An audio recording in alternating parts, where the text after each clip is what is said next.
The day I became the most hated man in Lakeside Estates was the day I became its most powerful. What started as a simple fine for hanging my catch to dry on my own property ended with me owning every inch of waterfront that made our community worth living in. But before you judge me for what some call the nuclear option, let me tell you about Margaret Clearwater and how she tried to destroy a tradition that kept my family together for 3 generations. I want you to stick around for this one, because what Margaret thought was going to be an easy victory over a simple fisherman turned into the most expensive lesson in property law or HOA has ever received. And I'm curious, after you hear what she put me and my family through, tell me in the comments if you think I went too far, or if some people just need to learn the hard way that power without wisdom is a dangerous thing. My name is Daniel Torres, and I'm what you might call an accidental millionaire. For most of my adult life, I worked as a senior software architect for a tech company you've definitely heard of, but I can't name due to NDAs. The irony wasn't lost on me that I spent my days debugging other people's problems while my real passion lay in the simplest technology known to man, a fishing rod, some line, and the patience to wait for what the water was willing to give. I moved to Lakeside Estates 5 years ago, not because I needed the prestige of living in a gated community, but because it sat on the shores of Lake Minnetonka, one of Minnesota's premier fishing destinations. The house itself was modest by the neighborhood standards, a 4-bedroom colonial that I bought outright with stock options from a particularly lucrative IPO. But what sold me wasn't the granite countertops or the 3-car garage. It was the private dock that came with the property and the fact that my backyard sloped down to 60 feet of pristine shoreline. You see, fishing wasn't just a hobby for me. It was a family tradition that connected me to my grandfather, who taught me everything I knew about reading water, understanding weather patterns, and most importantly, respecting what the lake provided. My grandfather, Miguel Torres, had immigrated from Spain in the 1940s and settled in northern Minnesota, where he worked in the iron mines during the week and spent every weekend teaching his sons and grandsons the art of sustainable fishing. When my father passed away unexpectedly 3 years ago, those weekend fishing trips became even more sacred. My teenage son Marcus would drive up from Minneapolis every Saturday morning, and we'd spend the day on the water, talking about everything from his college plans to his struggles with anxiety. My daughter Sophia, now 22 and working her first job in Chicago, would visit whenever she could, and the 3 of us would recreate those perfect summer evenings my grandfather had given us. The tradition of hanging fish to dry wasn't just practical, though it certainly was the best way to preserve northern pike and walleye for smoking. It was ceremonial. My grandfather had built his first drying rack from birch he cut himself, and every Torres man since had maintained that same style of rack. The fish would hang for exactly 48 hours, positioned to catch the morning sun and afternoon breeze, turning what could be a wasteful hobby into a sustainable practice that fed our family for months. When I installed my drying rack in the backyard of my Lakeside Estates home, I positioned it carefully. It was 20 feet from my neighbor's property line, 15 feet from the house, and completely invisible from the street. The Homeowners Association documents I'd reviewed during the purchase mentioned restrictions on permanent structures and unsightly additions, but a temporary wooden rack that I assembled only when needed seemed well within reasonable bounds. For 4 years, nobody said a word. I'd catch my limit of walleye or northern pike, clean them properly at my dock, and hang them according to my grandfather's methods. My neighbors, most of whom were decent people dealing with their own busy lives, occasionally asked about the process with genuine curiosity. I was always happy to explain the tradition, the environmental benefits of using every part of your catch, and even offer to share the smoked fish with anyone interested. That peaceful coexistence ended the moment Margaret Clearwater moved into the house next door. Margaret wasn't your typical retiree looking for a quiet place to garden and watch sunsets. She was 63 years old, recently divorced from what I gathered was a very expensive separation, and had apparently decided that her new mission in life was to transform Lakeside Estates into her personal vision of suburban perfection. Within 2 weeks of moving in, she had attended her first HOA board meeting. Within a month, she had volunteered for the Architectural Review Committee. Within 2 months, She had been elected HOA president after promising to restore property values through rigorous standards enforcement. Margaret's appearance was as sharp as her personality. Silver hair pulled into a perfect chignon, clothes that looked like they came straight from a Nordstrom catalog, and a smile that never quite reached her eyes. She drove a pristine white BMW that she washed twice a week and parked with mathematical precision in her driveway. Everything about Margaret suggested someone who had built her identity around control and wasn't about to let a little thing like other people's happiness get in the way of her standards. I first met Margaret on a beautiful Saturday morning in late June. Marcus had arrived early, excited about reports of an exceptional walleye bite near the north point of the lake. We'd been on the water since sunrise and returned around noon with our best catch of the season, 8 beautiful walleye between 2 and 4 pounds each.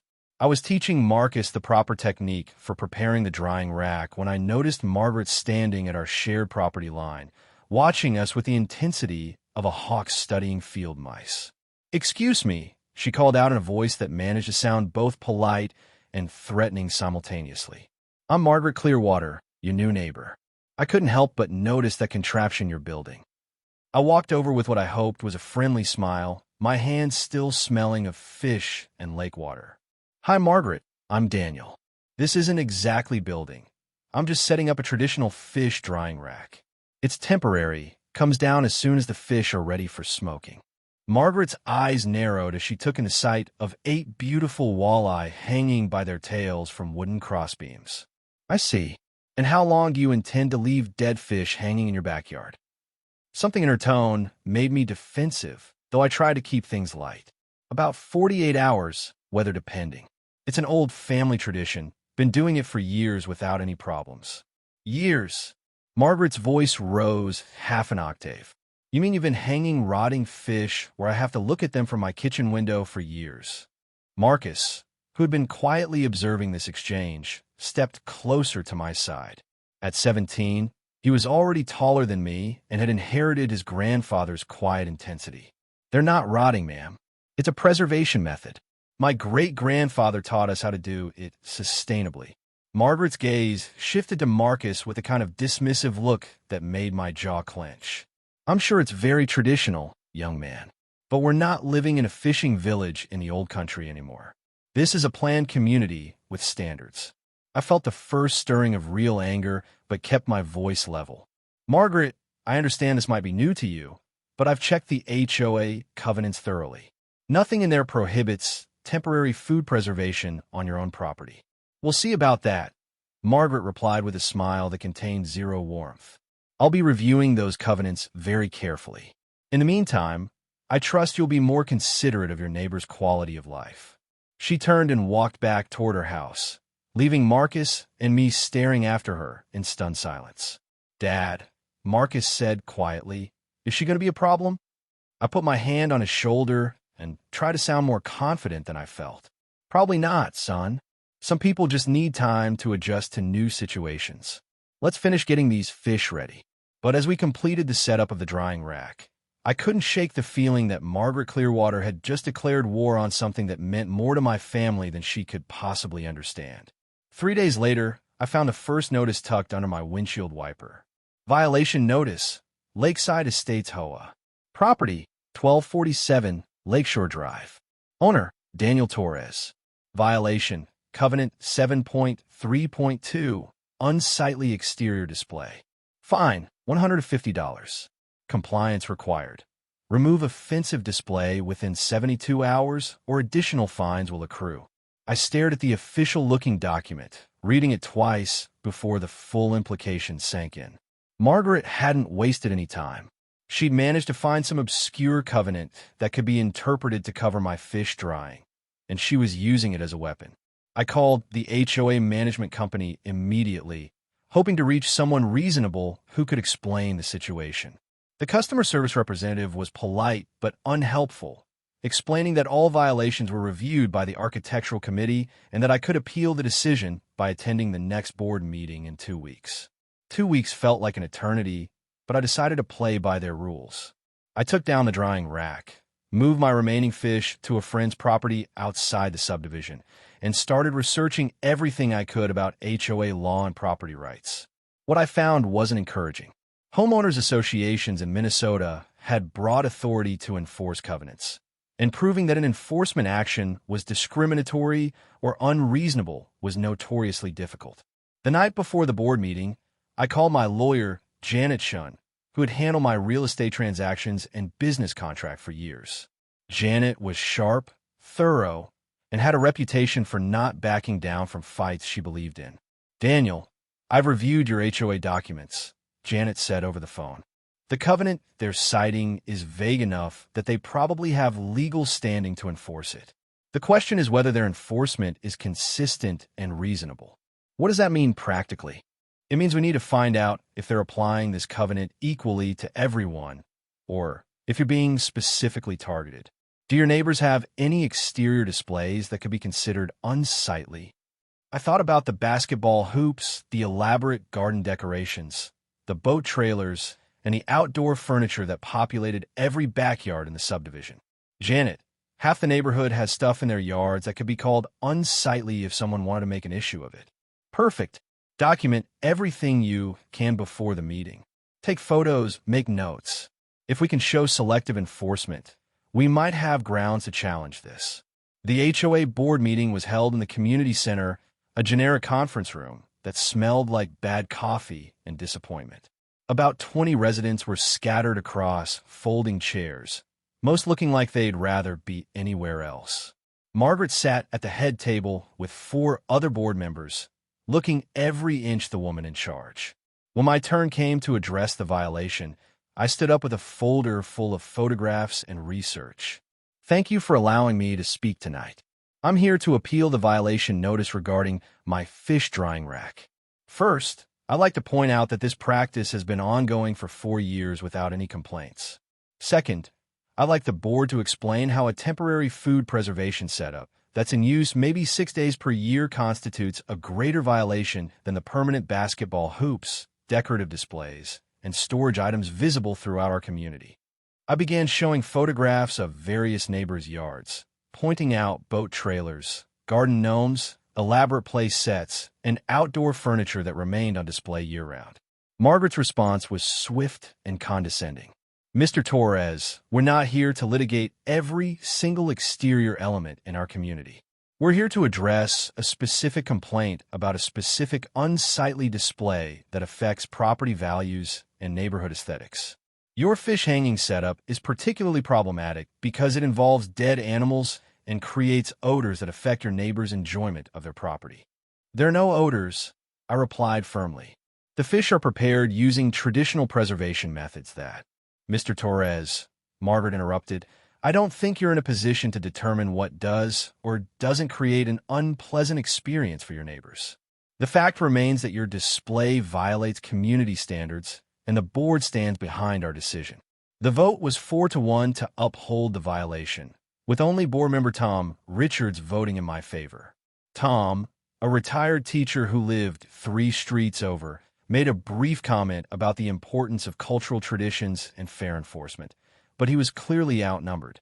As the meeting wrapped up, Margaret approached me with that same cold smile. "Mr. Torres, I hope you understand that we're not trying to be unreasonable.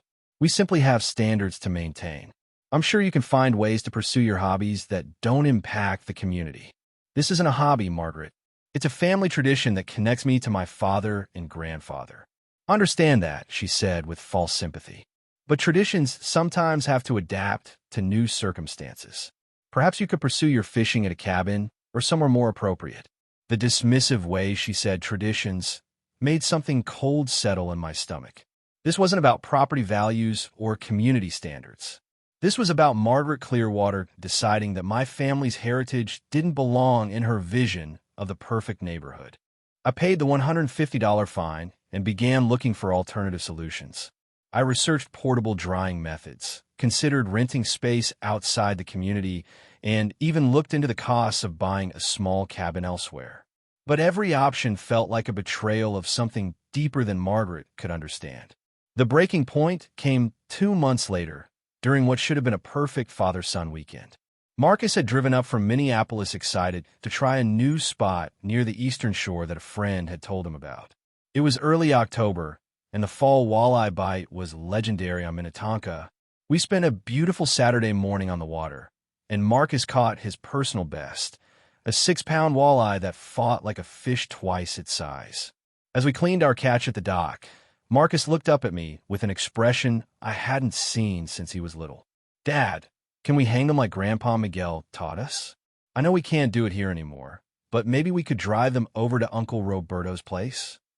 Uncle Roberto lived 45 minutes away, and by the time we drove there, set up, and drove back, most of our Saturday would be gone.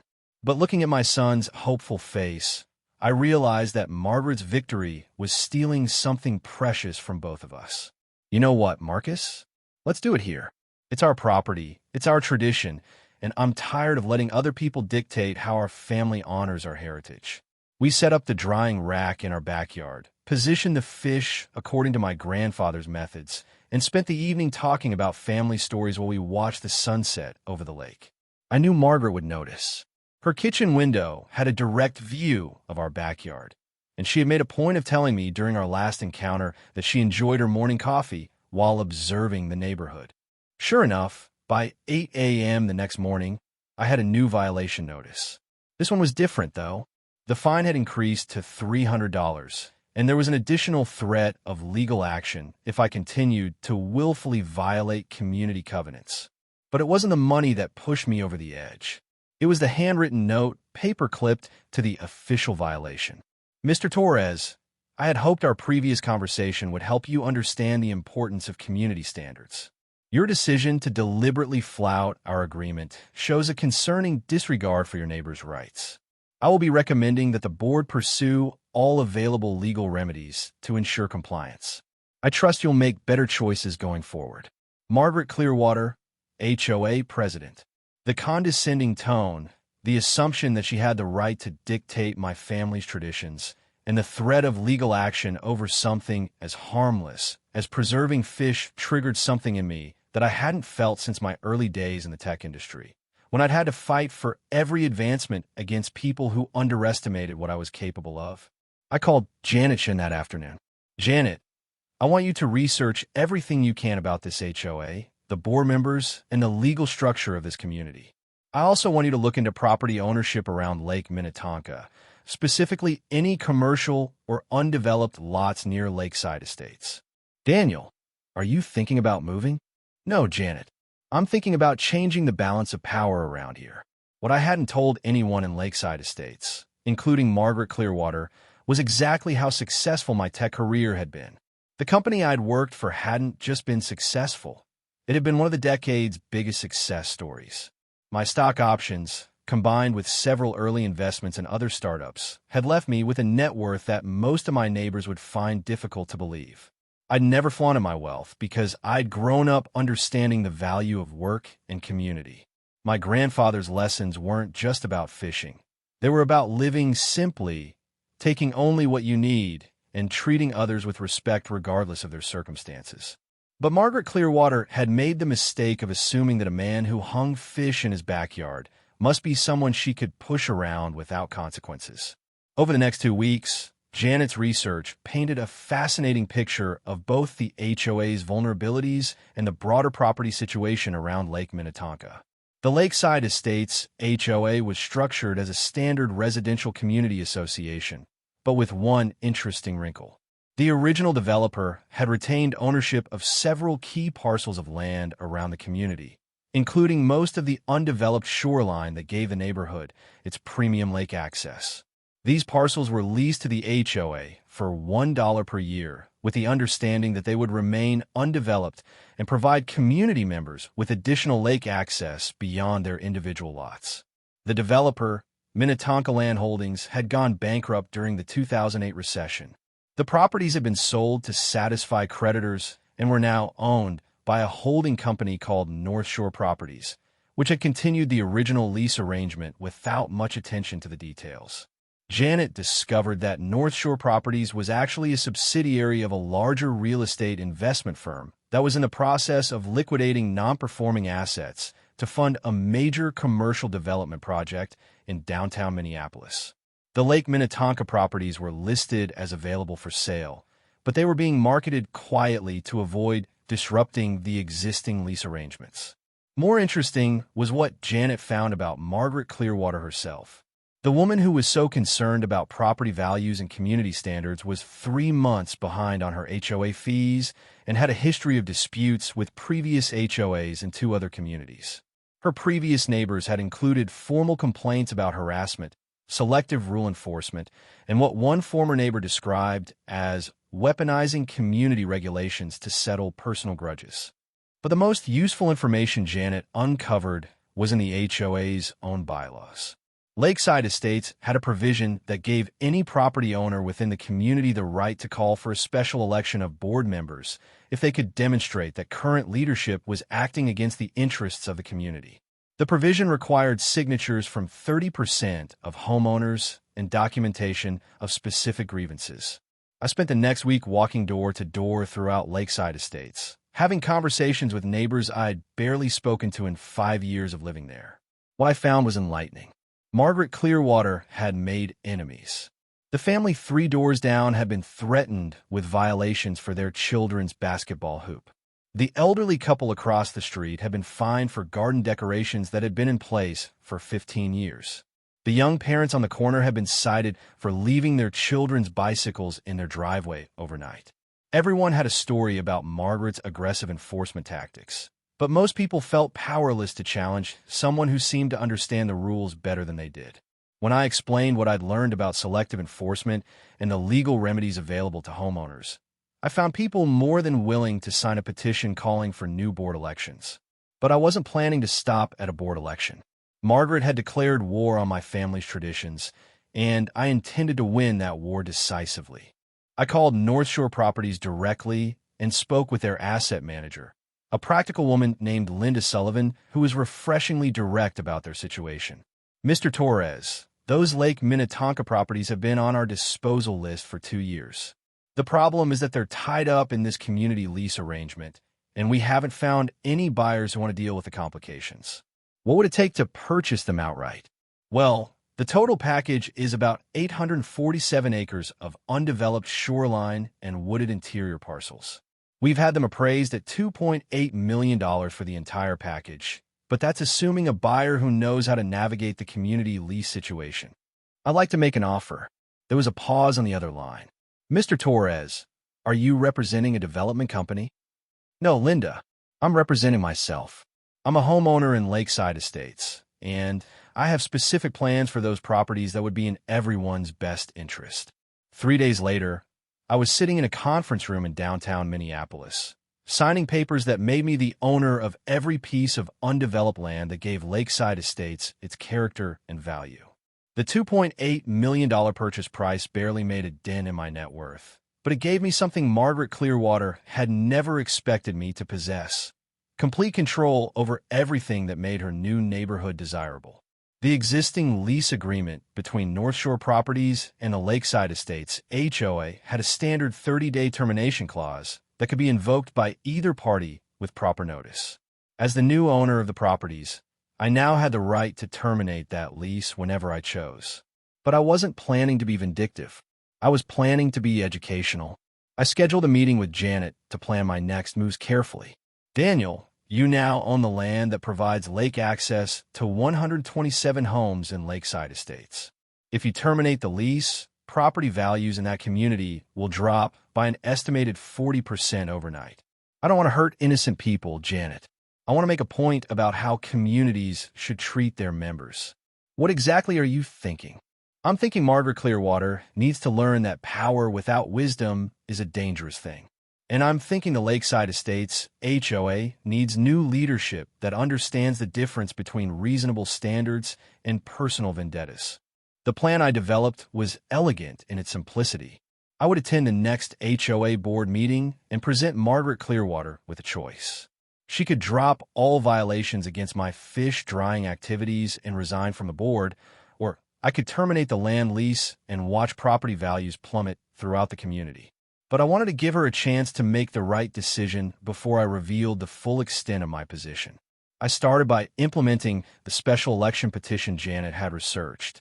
Within a week, I had signatures from 47% of the homeowners in Lakeside Estates, all supporting a vote of no confidence in the current board leadership. The petition documented 15 separate cases of selective enforcement, harassment, and abuse of authority by Margaret Clearwater. The petition triggered an automatic community meeting scheduled for the third Thursday of November. As required by HOA bylaws, Margaret would have to defend her leadership record before the entire community and face a binding vote on her continuation as board president. 2 days before the community meeting, I received a phone call that almost made me feel sorry for Margaret. "Mr. Torres, this is Margaret Clearwater. I think we need to talk." Her voice had none of the confident authority I'd grown accustomed to. She sounded tired, maybe even frightened. "I'm listening, Margaret. I understand you've been organizing some kind of petition against the board. I want you to know that everything I've done has been in the best interests of the community. Margaret, you fine me for practicing a family tradition that hurts no one and violates no reasonable interpretation of community standards. You've harassed other families for normal activities that you don't happen to like. That's not community leadership. That's personal tyranny. Mr. Torres, I think you're being dramatic. But if you're willing to call off this petition, I'm prepared to discuss a compromise regarding your fishing activities." The offer was too little, too late. Margaret was trying to negotiate from a position she thought gave her leverage, not realizing that I held all the real power in this situation. "Margaret, I appreciate the call, but I think the community deserves a chance to hear everyone's perspective and make their own decision. I'll see you Thursday night." The community meeting was standing room only. The Lakeside Estates Community Center had never hosted an event with that level of attendance or tension. Margaret sat at the front table with the other board members, while I sat in the third row with a folder full of documents that would change everything. Margaret opened the meeting with a prepared statement about her commitment to property values and community standards. She acknowledged that some residents had concerns about enforcement consistency, but maintained that strong leadership sometimes required making difficult decisions. When my turn came to present the petition and supporting evidence, I stood up and walked to the front of the room. "Thank you all for coming tonight. I know many of you are here because you've had your own experiences with selective and unreasonable enforcement of community standards. Before we vote on the leadership of our HOA, I think everyone deserves to know exactly what's at stake for our community." I began by presenting the evidence Janet and I had gathered about Margaret's pattern of harassment and inconsistent enforcement. I showed photographs of the various yard displays, decorations, and equipment that existed throughout the community without violation notices. I read quotes from the previous neighbors who had dealt with Margaret's tactics in other communities. The room was completely silent as I laid out case after case of discriminatory enforcement and personal vendettas disguised as community standards. Then I moved to the bigger picture. But tonight isn't just about HOA politics. It's about the future of Lakeside Estates and what happens when people abuse power without considering the consequences. I opened my folder and pulled out the property deeds Janet had prepared. 2 weeks ago, I purchased 847 acres of undeveloped land around Lake Minnetonka from North Shore Properties. This land is currently leased to our HOA for $1 per year, and that lease provides all of us with the lake access and natural beauty that makes this community special. The room erupted in surprised murmurs as people tried to process what I was saying. As the new owner of these properties, I have the legal right to terminate that lease with 30 days' notice. If I choose to do that, Lakeside Estates will lose access to approximately 80% of the shoreline that gives our homes their value. Margaret's face had gone completely white. She was staring at me with an expression of shock that would have been satisfying if the situation weren't so serious. Now, I don't want to harm this community. I live here too, and I want Lakeside Estates to thrive. But I also won't allow anyone to use HOA authority as a weapon against families who are trying to live their lives peacefully. I looked directly at Margaret as I continued. "Mrs. Clearwater, you have spent months trying to destroy a tradition that connects my family to 3 generations of heritage. You've harassed other neighbors for normal activities that don't fit your personal preferences. You've created an atmosphere of fear and resentment in a community that should be about neighbors supporting each other. The room was dead silent. Margaret looked like she was struggling to breathe. So here's what's going to happen. This community is going to vote tonight on new leadership. If Margaret Clearwater remains as HOA president, I will terminate the land lease effective December 1st. If the community chooses new leadership that understands the difference between reasonable standards and personal vendettas, I will extend the lease for another 10 years at the same $1 per year rate. I returned to my seat as the room exploded in conversation. People were turning to each other, asking questions, expressing outrage, and trying to understand the implications of what I'd just revealed. Margaret stood up on shaking legs and walked to the microphone. "This is blackmail," she said in a voice barely above a whisper. "You can't hold an entire community hostage because you don't like following rules." Tom Richards, the board member who had voted against my original violation, stood up from the front table. "Margaret, with all due respect, Mr. Torres isn't the one who created this situation. You've spent months alienating residents with aggressive enforcement tactics that don't serve any legitimate community interest. Maybe it's time to consider whether your approach has been in everyone's best interest." The vote wasn't even close. Margaret Clearwater was removed as HOA president by a margin of 89-12. Tom Richards was elected as interim president, and a new board was chosen that included several residents who had been targeted by Margaret's enforcement campaigns. Margaret left the meeting without speaking to anyone, her BMW pulling out of the parking lot before most residents had finished congratulating each other on their new leadership. But the story didn't end there. 3 days later, Margaret Clearwater's house went up for sale. The listing price was $50,000 below market value, clearly indicating someone who wanted to leave the community as quickly as possible. The house sold within 2 weeks to a young couple with twin toddlers who were excited about the lake access and community amenities. Tom Richards and the new board implemented a complete review of HOA enforcement policies. They established clear, objective standards for violations, created an appeals process that didn't require confronting the person who issued the violation, and instituted a policy requiring board approval for any fine over $100. More importantly for my family, they formally recognized that traditional food preservation methods were a legitimate use of private property, as long as they met basic sanitation standards and weren't visible from public areas.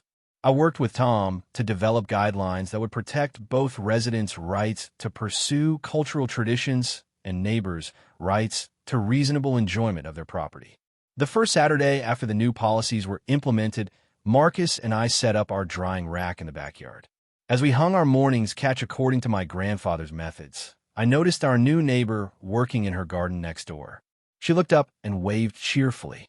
"That smells amazing," she called out. "What kind of fish are those?" I walked over to the property line with a smile. "Walleye and northern pike. It's a traditional preservation method my grandfather taught me. We'll be smoking them tomorrow if you'd like to try some." "We'd love to. I'm Sarah, by the way. My husband Mike and I just moved in." "I'm Daniel. Welcome to the neighborhood." As I watched Sarah return to her gardening and Marcus carefully adjust the spacing on our fish, I realized that Margaret Clearwater had actually given me something valuable. Her attempt to destroy my family's traditions had forced me to fight for something I'd been taking for granted. In the process, I'd learned that sometimes the most effective way to deal with a bully is to change the fundamental balance of power. The land I'd purchased became the foundation for something positive. Working with the new HOA board, I established the Lakeside Estates Conservation Trust, which would ensure that the shoreline and wooded areas remained undeveloped in perpetuity. Property values in the community actually increased after the trust was established, as buyers recognized the long-term security of having protected natural areas. I also used part of the land to create a community fishing area with proper facilities for fish cleaning and traditional preservation methods. It became a popular spot for families to teach their children about sustainable fishing practices and cultural traditions from various backgrounds. Margaret Clearwater never contacted me again. I heard through community gossip that she'd moved to a luxury condo development in Edina, where she apparently joined the condo association board within 6 months of moving in. Some people, I suppose, never learn that true leadership comes from serving others rather than controlling them. But the real victory wasn't Margaret's departure or even my successful defense of family traditions.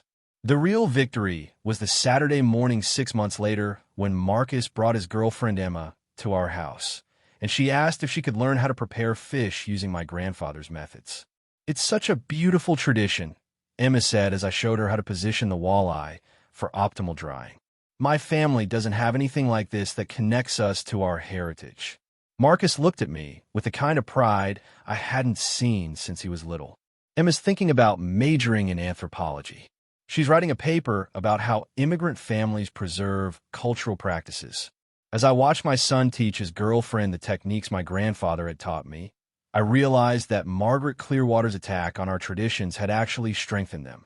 By forcing me to fight for something precious, she made me more intentional about passing it on to the next generation. The lake stretched out before us, the same water that had provided for my family for 3 generations, and I knew that my grandfather Miguel would have been proud, not just of the fish drying in the morning sun, but of the way his grandson had learned to stand up for what matters while building bridges instead of walls. Some battles are worth fighting, not because you want to hurt your opponents, but because you refuse to let them diminish something beautiful that belongs to everyone who's willing to respect it.